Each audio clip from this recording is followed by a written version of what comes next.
অন্য এটা খবৰ শ্বেয়াৰ কৰিম বিশেষকৈ আজিৰ খবৰটো হৈছে আমাৰ সদৌ অসম অপাৰিকৃত শিক্ষক কৰ্মচাৰী এটা গুৰুত্বপূৰ্ণ খবৰ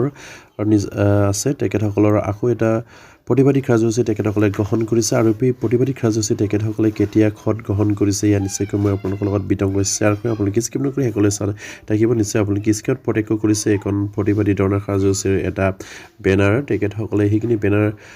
পাব্লিছ কৰি উলিয়াইছে বা তেখেতসকলে সেইখিনি বেনাৰত উল্লেখ কৰিছে যে সদৌ অসম অপাৰিকৃত শিক্ষক কৰ্মচাৰীৰ আহ্বানত প্ৰতিবাদী ধৰ্ণা কাৰ্যসূচী তেখেতসকলে অহা 20 জানুৱাৰী তাৰিখে গ্ৰহণ কৰিছে আৰু সেয়া প্ৰতিবাদী কাৰ্যসূচী তেখেতসকলৰ কাৰণে খুবেই এটা গুৰুত্বপূৰ্ণ কাৰণ যিহেতু সদৌ অসম অপাৰিকৃত শিক্ষক কৰ্মচাৰীসকলে আপোনাৰ ডিচেম্বৰ মাহত 19 দিনকৈ তেখেতসকলে অনশন গ্ৰহণ কৰাৰ পাছতো মাননীয় মুখ্যমন্ত্ৰী তেখেতসকলক সাক্ষাৎ নিদিলে আৰু সেই সাক্ষাৎ নিদিয়াত তেখেতসকলৰ যিখিনি সমস্যাৰাজি সেই সমস্যাৰাজিখিনি মাননীয় মুখ্যমন্ত্ৰীৰ লগত বাৰম্বাৰকৈ তেখেতসকলে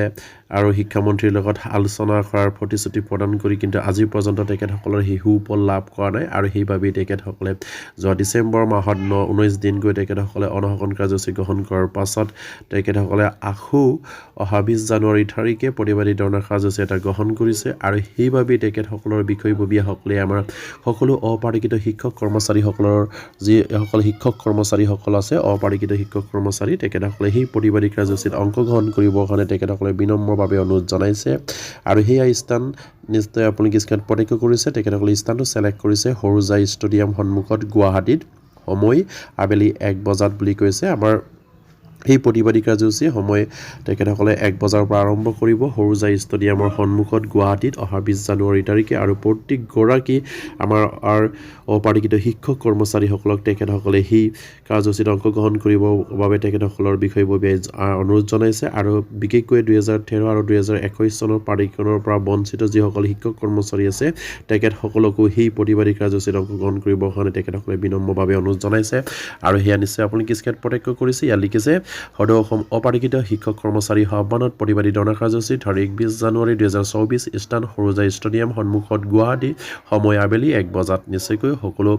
আমাৰ অপাৰিকৃত শিক্ষক কৰ্মচাৰী অংশগ্ৰহণ কৰাটো আপোনালোকৰ বিষয়ববীয়াই আপোনালোকলৈ বাৰম্বাৰকৈ অনুৰোধ কৰিছে আৰু নিশ্চয়কৈ আপোনালোকৰ যিখিনি প্ৰাপ্য সেই প্ৰাপ্যখিনি আজৰি আনিবলৈ হ'লে নিশ্চয়কৈ প্ৰতিবাদী বা ধৰ্ণা কাৰ্যসূচী দৰে যিবিলাক কাৰ্যসূচী হাতত লৈছে সেইখিনিত অংশগ্ৰহণ কৰিবই লাগিব যিহেতু মাননীয় মুখ্যমন্ত্ৰীয়ে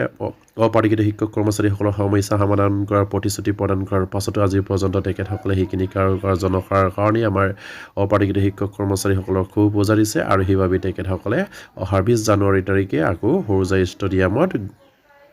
আবেলি 1 বজাত প্ৰতিবাদী কাৰ্যসূচী এটা সিদ্ধান্ত লৈছে আৰু তাতে সকলো আমাৰ অপাৰিকৃত শিক্ষক কৰ্মচাৰীসকলক অংশগ্ৰহণ কৰিবৰ কাৰণে তেখেতসকলে বিনম্ৰভাৱে অনুৰোধ জনাইছে নিশ্চয়কৈ প্ৰতিগৰাকী অপাৰিকৃত শিক্ষক কৰ্মচাৰী যাতে নেকি এইখিনি খবৰ পায় আপোনালোকে শ্বেয়াৰ কৰি দিব আৰু এতিয়ালৈকে আমাৰ চেনেলটো যদি ছাবস্ক্ৰাইব কৰে কাইলৈ ছাবস্ক্ৰাইব কৰিব নমস্কাৰ জয় আইকম